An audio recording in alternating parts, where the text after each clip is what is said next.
What is up, Bulldogs? All right, so I got another collab for you guys today. Someone who I've been wanting to get on the channel because I've been watching some of his videos. He's an avid reader. He does a lot of book summaries, and I saw actually a community update on his feed about the, like, I think it was like the 15 like amazing things that he did this year, and I thought that was pretty awesome. So I reached out to Brandon from 1%Better, and he graciously accepted my invite to come on the channel. So welcome, Brandon. Thank you very much. So maybe just for everyone that doesn't know, who you are and what you're doing, maybe give a quick intro, so they know who you are. They've probably seen a lot of your videos if they've been if you're in my audience and you've been looking up book reviews or book summaries on YouTube. Sure. Yeah. So that's right. I do book summaries on YouTube under the channel name 1%Better.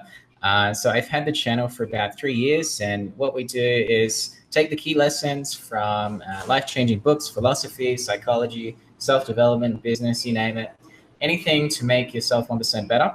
And yeah, we turn them into 5 to 10 minute summaries. And some of you watching, maybe you've heard of the guy called Fight Mediocrity. He's the guy that kicked off this animated book summary niche. Excuse me, I've got an alarm going off. Okay. That's actually my Pomodoro timer. There we go. Hey, I like it.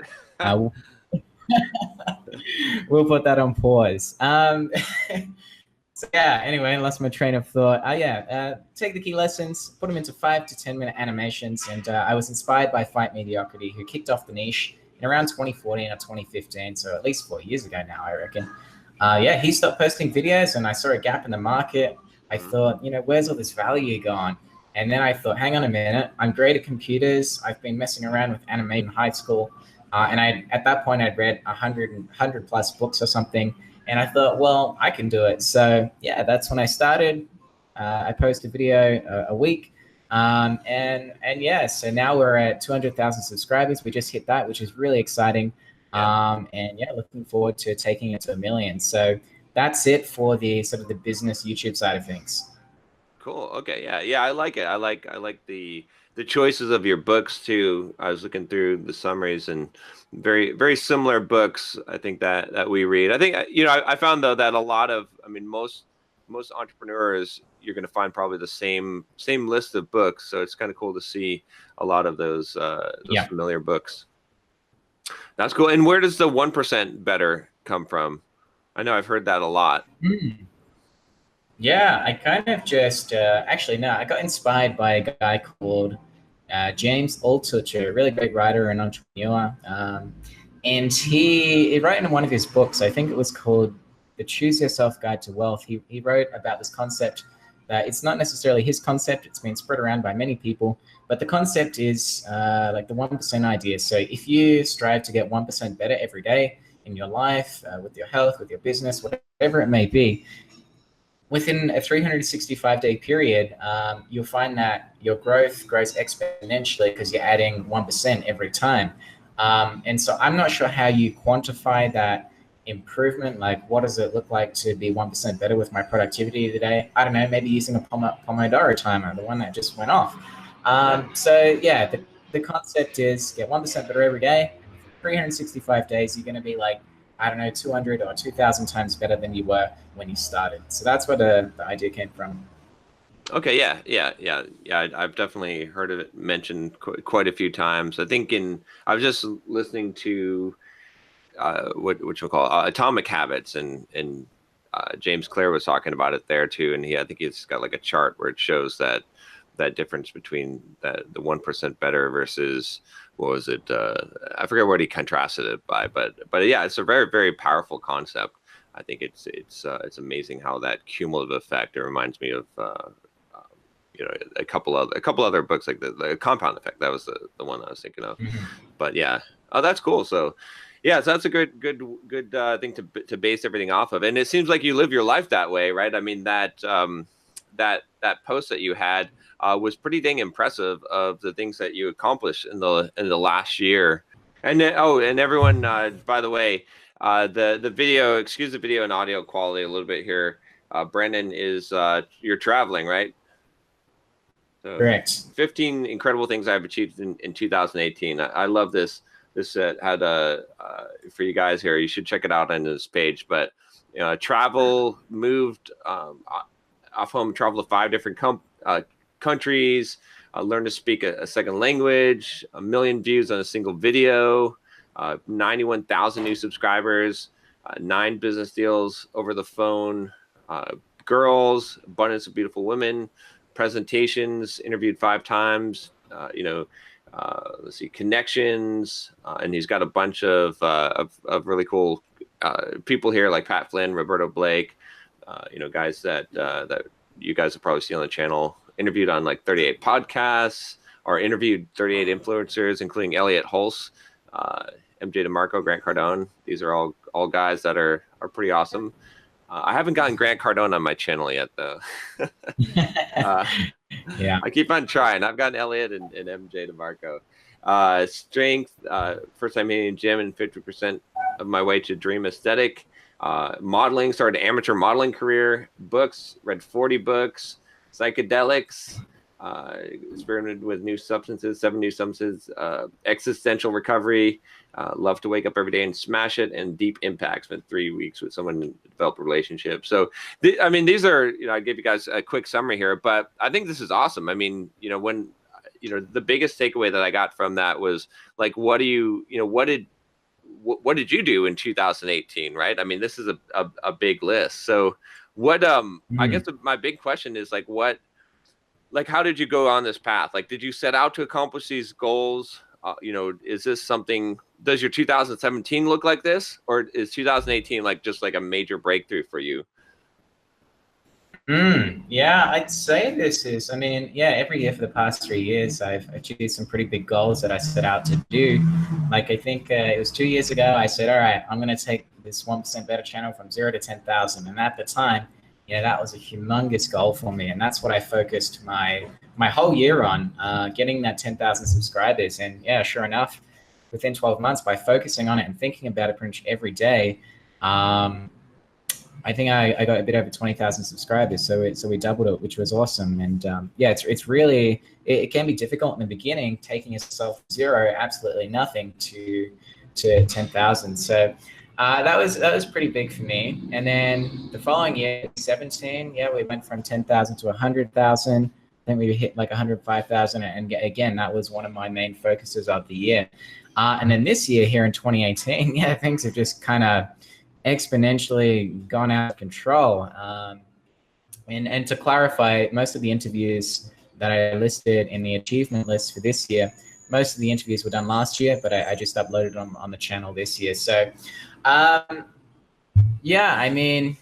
pretty much every goal there I set out to do, apart from the modeling one, that just kind of came. I'm on my travels at the moment. I've been traveling around, and a few people have said, I would have guessed your career is modeling. And I'm like, what the hell? I'm not necessarily the tallest guy, but a few people mentioned it. So one day I just thought, you know what, let's try some modeling. What the hell? Let's do it. So that was probably my only sort of spontaneous one that sort of came out of nowhere. And so I just thought, all right, well, where do I start? And I thought, all right, maybe I can hire a local photographer here in Ecuador when I was in Ecuador.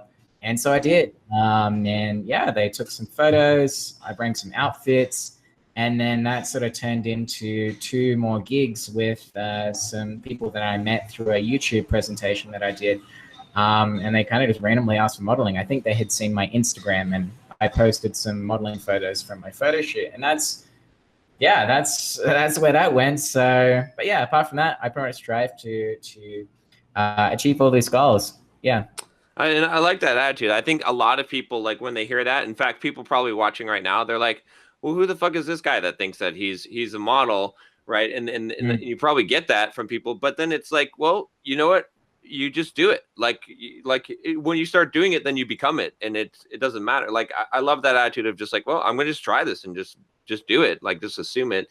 Because a lot of people, they give this, and it's not just the modeling, it's a lot of things in life. I think they give this resistance. They're like, well, who the fuck are you to summarize books, or to be a business expert, or to call yourself a coach, or to think that you know something about psychology, or to advise people on how to live their lives, or like, whatever it is. Everyone always says, who the fuck are you to and I think that's a big barrier for most people. Most people, they're like, oh yeah, you're right, sorry, didn't mean to, like, yeah, okay, yeah, you're right, maybe I'll go back and get a degree, and then I'll be qualified. And the answer is just fucking do it. Like, who cares? So cool. Well, one thing I definitely am curious about, since you've summarized so many books, is what would you say probably are your like top 3 books that you recommend kind of everyone should read, or your personal favorites? Okay. Sorry, you just cut out for a bit, but my top book recommendations. Yeah. Yep, sure. So I'd say one that comes off my head very quickly. It's a controversial read. It's called The Rational Male by Rollo Tomassi, and he talks a lot about masculinity and relationships with women. So it does take a very open mind to read this book. So yeah, and even you as a reader, you shouldn't necessarily agree with everything you read. It's very important to question everything. But yeah, pretty much 80% of it, of that book, I agree with, and it's helped me a lot with my relationships with women. I mean, it's just been absolutely crazy, and so that would be a top recommendation. Providing you that's a book I definitely recommend a ton on this channel. Like, it's really good book. I think it's an eye-opening book for a lot of guys. Now one thing, like you said, you accept 80% of it, right?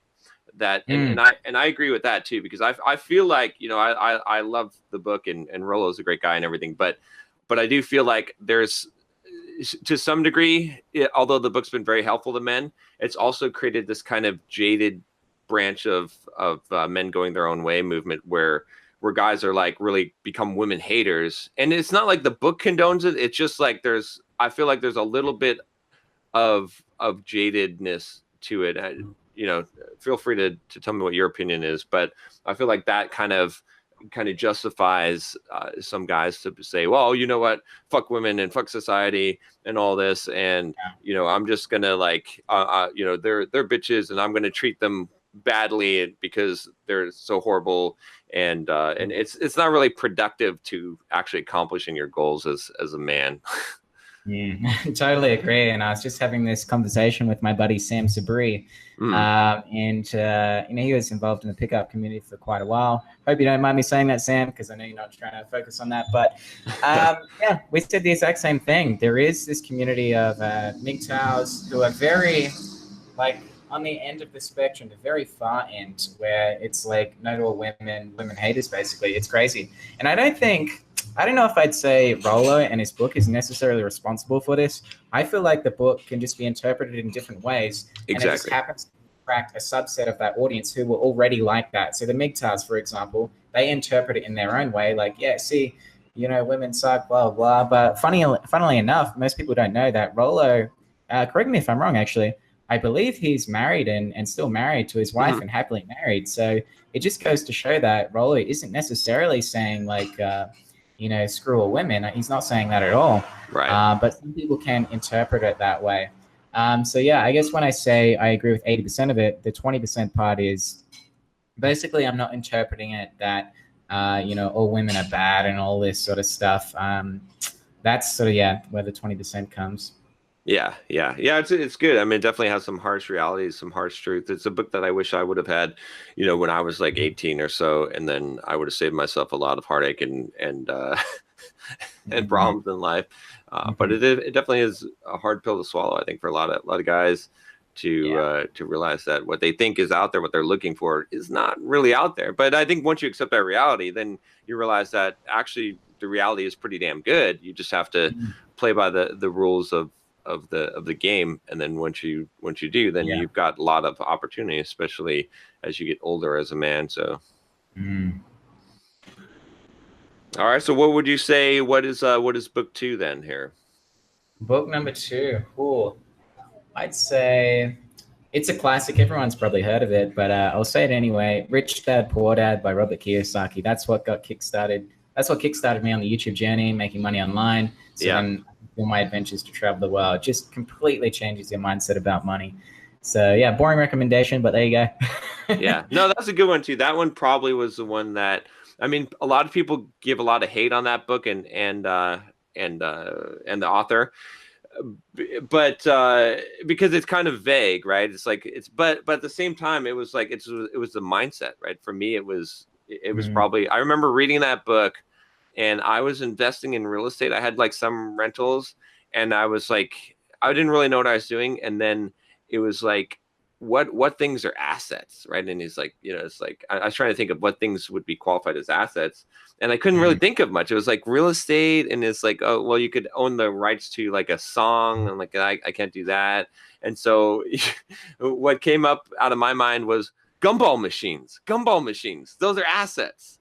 So mm. I bought a bunch of gumball machines, and and they generated me money, right? They're assets, they're income producing things. But I mean, that didn't end up being like, a very successful. And I mean, I made Yeah, some money, but it wasn't worth the hassle. But that put yeah. me on that track of thinking that way, and I think that I would say that changed my life. So I like that one. Did you manually like refill the gumball machines, or did you have someone doing it for you? I went in. I had someone help me place the gumball machines Mm. that I paid a locator service, and I went out with them. But then I manually replaced like I had a route, and I would go Ah, drive my route, and I would fill up the gumball machines, or candy machines. So interesting. yeah, it was fun. But it was, I mean, it taught me, it was like, yeah, there's ways to make money other than just working a regular job. That was a big lesson Mm. for me from that. So Yeah, my sort of first route into looking at assets and building things that make you money while you sleep was it still makes me a bit of money today. Nothing crazy, but it's pretty cool for putting in a little bit of effort like 2 or 3 years ago, and mm, for it to still be paying me money. And it's this book summary I did of how to stop worrying and start living by Dale Carnegie, okay. and I uploaded it to Amazon as an ebook, but then I also converted it into a paperback using their service, so a physical book. And yeah, every month that's still selling copies, and I have not done shit. I have done nothing. Yeah. I've just left it there for 2 years, and I sleep in it, and it still makes me money. It's incredible. So this concept is just life changing. Oh, interesting. Okay, yeah, and that's a pretty smart one, because that's out of it's in public domain, right? So you're able to basically just put up your own version of it Yeah. on Amazon. Yeah, nice. Yep. All right. What else? What else you got? What's number three here? Number three. I'd say off the top of my head, I'm really into to pickup and dating. I'm 23 years old, and I was in a relationship for 3 years, and then yeah, maybe a bit over 6 months ago, maybe 8 months now. For about a year, I didn't do any dating. I was just focused on 1% better while I was single again. But then I kickstarted my dating stuff probably 8 months ago when I first left Australia. And there's a book I read that it's just incredible. Like it puts things so simply, and it's called Models by Mark Manson, Oh the yeah. author of The Subtle Art of Not Giving an F. Hmm. Same guy, but this book is just very straightforward, and it makes you realize that there's a lot of like RSD content for those into the dating, but that's like for nuanced game. If anyone knows what I'm talking about, game. I don't know what your audience knows, but game like getting girls, whatever. Yeah. That's what I mean when I say game. There's so many like little nuances and technical stuff you can learn, but I found the book Models by Mark Manson just put it very simply, and that's basically all you really need to know Hmm. to start attracting girls into your life. So that was a game changer for me. Yeah, that's a really good book. I think a lot of his, uh, you know, the not how not to give a fuck is his most popular book, but Models is definitely one of his best ones. I feel like it's better. In fact, I would agree with you, and I like the what you said. It's like it's the core philosophy. I think it's the base. In fact, it was funny too. Like I remember when I first read that book, I didn't want to like the book because I had read Mark Manson's blog posts and some of his stuff, and I was like, okay, this guy is he's gonna be like a mainstream version of, he's gonna write this book. Like I anticipated reading the book that it would be like a very non-risky, like, mass media type of, just like his blog posts, where it's not going to be very offensive, where women are going to read it and like it, and he's not going to call out any real truths here, to get basically placate the audience. And when I read it, I was like, no, this is raw, solid truth. Like he did actually give the real truth of the matter, and in a way that, like I said, I think I would call it more of like the base. Like if you understand those core it's like principle based. It's not tactical based, I think is how I describe it.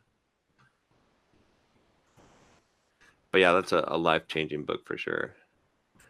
Well, that's awesome. What was it that got you into reading so many books? I mean, not a lot of people read like you. You read probably what you said, 40 books a year or 40 books in 2018. What got you into that that journey? It was one book that triggered it all. If I didn't read this book, I probably wouldn't be reading today. And I think I was 17 or 18 years old, and one day I was just in my bed on my mobile phone. I was bored, and so I just clicked on the iBooks app on my iPhone. And I don't know how I stumbled across it. Maybe it was an ASAP Science YouTube video that did a video on lucid dreaming. And I thought, that's interesting.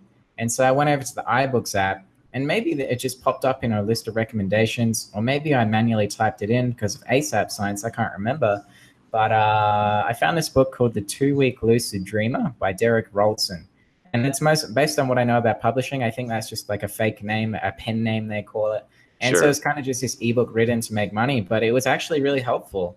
For 2 weeks, I tried out this program where you learn how to have a lucid dream, which is where you become conscious in your dreams and you can sort of direct the course of the dream.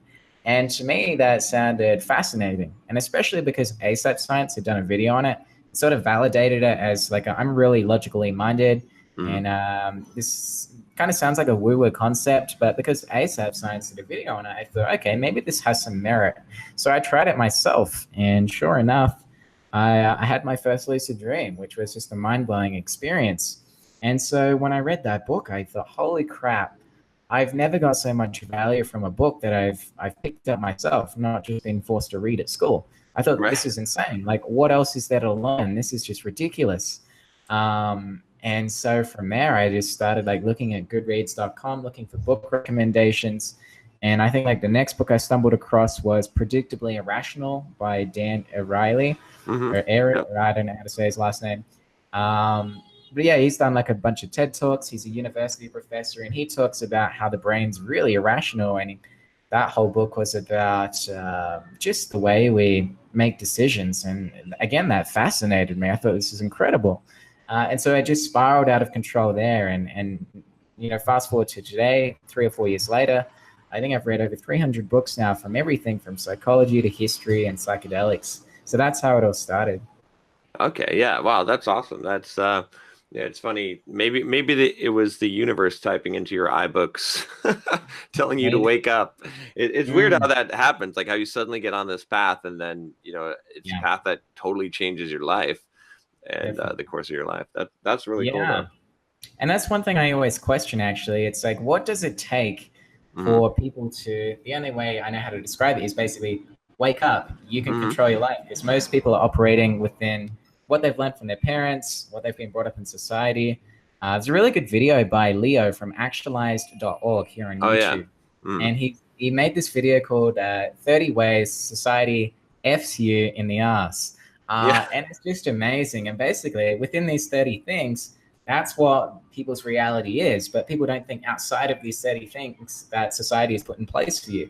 And so I always question, like, what does it take to break out of that social conditioning and societal conditioning to realize that you can actually live your own life and then spur into this whole self-development journey? There's only like 1% of men maybe end up on this journey. And so it makes you Right. think, why are so many people living like, what does my mentor call them? Sleepwalkers. They sleepwalk through life or whatever. And so, hopefully like my channel can contribute to waking people up. Maybe that's part of your values and mission with the Bulldog mindset, to wake people up to this. But yeah, what does it take? I don't know. For me, it was just, for some reason, clicking an app on my iPhone 4 or 5 years ago. So I don't know what it takes for other people, but 1% better is kind of a way to contribute to that, the waking up of people. Yeah, it's a real. I've pondered the same thing. Like, I mean, it's a real interesting concept, because I always describe it to people as the one day the universe tapped me on the shoulder and said, "Hey, John, it's time to wake up." Mm. And I didn't really like, I mean, you can't make that happen, right? It's like some series of events or some person or some thing, like it's just the timing of the universe. I use the word universe, but I mean, there's no other way to describe it. It's like, it was just time for you to wake up, and for me that, I mean, I lived pretty much the normal life for most of my life until I hit my kind of mid 30s, and then everything changed, right? In fact, I was just looking at just on my Facebook feed.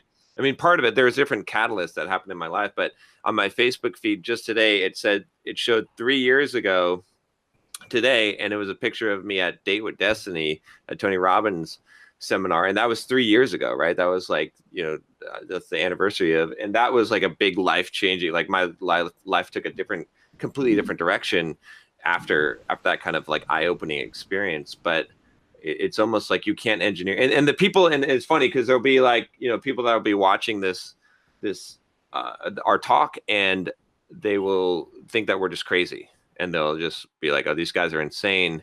And then there will be people that have been, quote, woken up, and they'll get it, and they'll get it 100%, and they'll be right on board. And there's nothing like that I can say.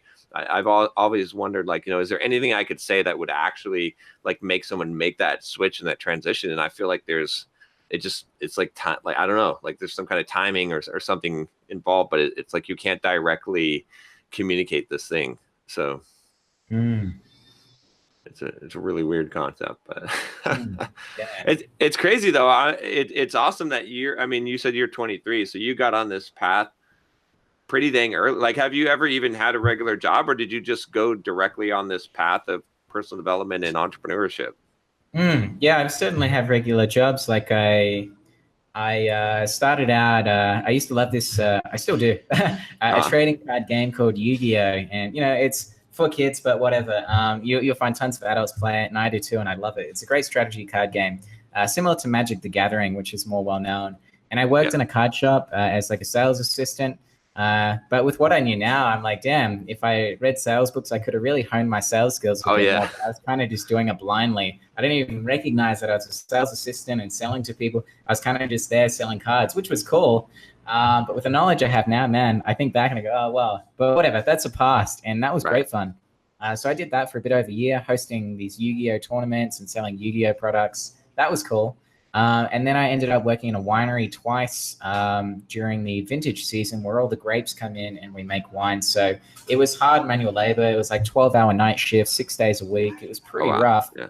The pay was super good. But yeah, I mean, I strive for more. And during these times, I was reading books and sort of trying to make something happen online so that I could control my own schedule and work for myself. So yeah, winery work and selling trading cards is what I used to do. Okay, interesting. Yeah, I used to be a really big Magic: The Gathering player. I think a lot of people don't realize with those trading card games, like how much strategy is involved in it. It's such a analytical game. So much. I feel like it's more than chess and more than poker, and I think a lot of people don't realize just how much is involved in that. Yeah. So, yeah. It's So what do you do? If you don't mind my asking, I think people are always curious, since you're an entrepreneur, how do you make money? What's your main source of money that you make? Like, do you make money off your YouTube channel on the ads? Do you have a product that you sell through it? Yeah. Sure. So yeah, there's a few ways I do. Number one is that first thing I mentioned. It's not huge, but it's a little bit, which is nice, and it's super passive, and that is ebooks. So I reckon I've published about 8 ebooks to Kindle. And yeah, some of the books still sell today, which is really cool. So there's a little income stream there. Another one is, ad revenue on YouTube. Again, just a nice a bit of pocket money that I don't have to really do anything for. I just upload my content, and then YouTube puts ads on my videos. So that's another income stream. But the bigger one is working with clients. So YouTube consulting and strategy work. So I'll show business owners or entrepreneurs how to grow their YouTube channel and take it to the next level. And that's my That's my primary income stream. And then now I've also been late to actually selling products to my audience. I should have done this a long time ago. And really, I feel a duty to, because just consuming content doesn't do a lot for you. Just like reading books, if you only read books, it's not going to do anything for you. So you really got to take action. And by actually selling a product, I'm encouraging people to take action and actually execute on something. So, just for now, I've made something small, like a book list of my top recommended books. And so, I woke up this morning and made a few product sales, which is pretty cool. So that's just something small. And then right now in the works, I've got a how to earn your first $1,000 a month freelancing, which is what I started doing earlier this year. And moved out of home because of that. So that course is currently in development. So we're looking at that as like a fourth income stream. Oh, cool. I like it. Yeah. That's definitely good. The books on Kindle, I think that's a real big opportunity. I've got a few on there as well. And it's amazing. I mean, I was telling someone too, I was like, hey, look, if you wanted to, because I always get asked, people always ask, like, oh, how do you make like passive income? Like, well, let's say I want to make $2,000 a month of passive income. I was like, well, I guarantee if you write 50 ebooks and put them on Kindle, you'll make $2,000 a month of passive income. Yeah. Like, it's guaranteed. Like, and they're like, whoa, how do you know that'll work? I'm like, are you really asking me how do I know that will work, or do you not want to do the work involved? Because most people don't want to do the work involved. But if you did one book every week for a year, right, and it's possible, you could write a 10,000 word book once a week. You could do it. So it's a good opportunity. And then yeah, you're right about the getting the product. I mean, YouTube ads are okay for a little bit of money, but yeah, selling some products to your audience, now that you've got a pretty big audience there, is definitely gonna help for sure. So. Yeah, it can be challenging though, because like while numbers look good to everyone, like 200,000 subscribers, not every subscriber is equal, and it also doesn't say anything about the pain points of that particular subscriber, their age, their gender, their occupation, all these demographics that actually matter when it comes to selling things. So for example, something I've been struggling with is most of my demographic and audience are very young like myself, and not necessarily like they're either still at college or their parents are forcing them to go to college and they don't have a lot of money. And so, it's not the ideal customer base to be selling to from a business standpoint and purely profit producing standpoint, but it is an audience that I do like to serve. So there are some challenges there and some barriers to get past, but I'm just doing my best to see how I can sell something to my audience and for them to actually get awesome value from it. So yeah, it's a challenge, but we're working through it. Yeah, no, you'll get there for sure. Just make sure you get an email list together. That's my key, is because once you have an email list, then you'll be able to reach your audience a lot better. Because it's unfortunate, like on YouTube, like you said, I mean, if you have 200,000 subscribers, you put out a video, you're not even reaching close to 200,000 people. You're reaching like maybe like 4,000 or 5,000 if you're lucky. I think it depends on the channel and whatnot, but yeah, it's definitely a challenge. But yeah, do like you should do some kind of like lead magnet from your videos that takes them to an email sign up, and that'd be a good way for sure. But cool, man. I really like what you're doing, and I like that you're doing it so young. This is awesome.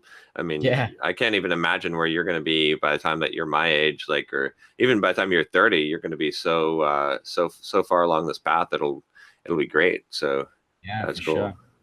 Sure. Now, what do you think? What about your family and friends and stuff? Like, I mean, obviously, like, I mean, from what I gather, this is what you're doing full time now, right? You're not working a regular job. You're kind of traveling. You're just like doing this. And what do they think about all that? Yeah, so I hear a lot of, when people start doing this, the whole travel around the world or do your own business type thing, and people think you're crazy. I hear a lot of stories from other people saying their friends and family thought they were crazy and told them, what the hell, don't do this, or you're insane. But for me, I didn't really get that. And yeah, I know my family's always been pretty open-minded and pretty free. Like, okay, maybe a little crazy, but do what you want to do. So I'm really glad to have that freedom from my family and that understanding. So I just did my own thing, and so that wasn't really an issue. So very lucky in that regard. And then my friends, I don't know. Yeah, they actually said it's kind of cool. They didn't really pursue building their own business themselves, but I guess I surround my people or attract people that aren't so judgmental in my life. So yeah, I mean, I really haven't had any issues. Now that I have been seeing some success in the past 12 months, or 12 to 18 months, yeah, I mean, I've had like random people from my old school like add me and stuff, maybe because they're, yeah, and they said they've been inspired by what I've done, maybe like through looking at my Instagram and my YouTube. So that's been pretty cool, knowing that I've inspired some people that knew me. But now these days, like maybe 2 or 3 years ago, after getting into the self-development stuff, I made a conscious decision about who actually comes into my friendship circle, and it's basically Yeah. I kind of follow the 33% rule. I think Ryan Holiday mentioned this, and it's like surround yourself with people that have 33% of them are kind of below you, so you can coach them. Right. 30% are on your level in terms of like business and life and stuff, and then 33% are above you. So most of the people in my circle these days are actually, most of them are above me, who I consider mentors. I have about 3 mentors, and that's the people that I like to be around. So I don't really get any like you're crazy. I get encouragement like Brandon, hell yeah, and they push me to take myself to the next level and think bigger. So that's where I'm at. I love it. Yeah, that's some great advice for sure. It's one of those things like the more that you hang around people that are doing more than you, then the more it like elevates you and raises you up to that next level. It's hard always though to find those people. I think you have to. I think a lot of people tend to reach too high, and they don't have any success under they haven't started doing the work yet. And once you've got the work and once you've got a little bit of traction, then I think it's easier to find those people. But yeah, but it's definitely great. So Yeah. well, awesome. So what's the big plan now? Where you what's kind of like on your agenda for 2019 after this crazy 2018? Yeah, so I want to follow in similar footsteps to there's 2 guys here on YouTube, Antonio Centeno and Hmm. Alpha M. So a lot of the men on Okay. YouTube know these guys, the style guys. They run a convention called, I think, StyleCon, and it's Oh, like a big convention. is it? Are you talking about Menfluential, or is there a different one? I don't think it's Menfluential. Alpha Oh, M, Aaron Marino, the Shark Tank guy, and yeah, then Anthony yeah, Menfluential. Maybe it is called. Yeah, Menfluential. I thought it Yeah, was called it's in StyleCon. February in Atlanta, right? Are you going? I'm not actually going, but yeah, I don't know if it's called StyleCon or Menfluential, but either way, yeah, they run this convention, and yeah, I thought that looked awesome at what they're doing just on the videos and stuff, and so I thought, oh, why not run a 1% Con, so the one I like percent it. better convention for young men. So that's what I'm looking at. I'm looking at hosting for the first time, hosting an in-person event called 1% Convention, invite all my subscribers and host it in Los Angeles where most of my subscriber base exists. So for me, that's a huge thing. Like I don't know all the details yet. I've never done this before, but whatever. Again, you just jump in and you figure it out. So that's one big thing. And then we also want to take 1% Better to 1 million subscribers next year, which is very achievable. And then also have the videos more accessible to more people. So we're looking at hiring a Indian voiceover to tap into the Indian market because it's huge and Oh yeah. it's our second biggest demographic. So yeah, looking at expanding 1% Better to make knowledge more accessible to the world. Cool. I like it. Yeah, those are some good goals. Yeah, let me know if you do the Los Angeles one. I'll show up and check it out. Or if you're looking for a speaker, maybe I could help you out there too. But Yeah, we are actually. So I'll keep it in mind. okay, cool. Yeah, yeah. Those guys. I know Antonio and Aaron. They're both really good guys. They're actually, yeah. If you're interested, they're having a Menfluential conference. And for anyone that's watching, I'm going to be there in February in Atlanta, and it's kind of a men's style, kind of men's fashion industry, kind of entrepreneur. Bunch of really good people will be there, so it's a good networking opportunity, and should be a lot of fun. So cool. Well, everyone. Make sure that you go check out 1% Better. Go subscribe. I'll wait. Go do it now. Go subscribe. Give Brandon some love. He shared some time with us, and go check out his stuff. Go check out his reviews. And and I love just the story here, right? I mean, for you guys, like I know a lot of you guys email me and you're like, how can I like change my life, and how can I, do this and develop the Bulldog mindset? And, one of the keys, like I think maybe you'll see this pattern, you guys that have been subscribed for a while, is that we got on the path of personal development, of reading, quote, self-help books, right? But look at all the people and look at how many lives change. I mean, I think if you go to most, and you guys have seen, as I've interviewed a lot of successful YouTubers and entrepreneurs, they're always avid readers, right? And we've all read pretty much the same books. Like, we can talk about those books, and there's a reason why. And if you look at Brandon's life, I think it's awesome. It's amazing that what he's doing. So definitely, go subscribe to his channel and go support him, and see what he's doing, and see how he, follow him for the next few years and see how he's doing this, and do it, right? He shared with you a bunch of knowledge and wisdom here. And it's awesome just to see, he took action, right? I mean, it came from this random event of reading a book on lucid dreaming, and then it resulted in him reading a bunch of books, and then, but not just reading the books, like he said, but taking action. So go check it out, go subscribe to his channel, and yeah. And if you're interested in some YouTube consulting, go hit up his website and hire him to help you if you want to start up your own YouTube channel. So. All right, Brandon. Well, it was awesome to meet you and to have you on the channel. All right. Awesome. Yeah, I really appreciate it. All right, man. I'll talk to you later.